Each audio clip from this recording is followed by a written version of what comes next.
at how the tables have turned. I was your patsy, but then you got burned. Will Graham cut your heart in two and left you with nothing to lose. Are you here to stand and mock?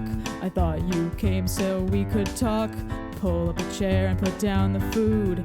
Blood and chocolate is all we can do. I saved your life, be grateful at least. I could have left you in the mouth of the beast, but instead I wrote you a book and shouted out until Jack Crawford looked. I didn't need you, I never did. The ink of blood was green, not red. And if you're that disgusted by me, this blood and chocolate shouldn't be. Blood and chocolate made from pigs, but is that really what it always is? When we last had this meal at yours, was it the blood of a pig or a boar? You know my record, doctor used common sense. It wasn't cow, it wasn't sheep, it was men. Yet blood and chocolate's still so divine. You savor spoonfuls like tasting fine wine.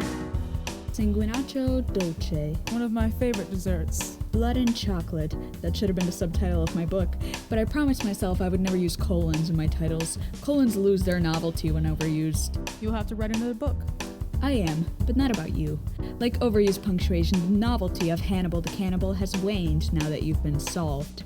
Tell me, Frederick, who's caught your eye? Has Will Graham finally stopped by? Or is another soul subject to hell as you fake records of their mental health?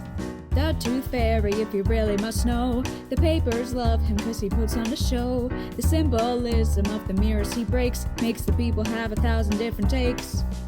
Mine is the best, of course, there's no doubt. Remember what I said about cutting your tongue out? I muzzled a dog with no bite. Blood and chocolate is my only light. Maybe one day you'll get your prize, and Will Graham won't be just a gleam in your eye.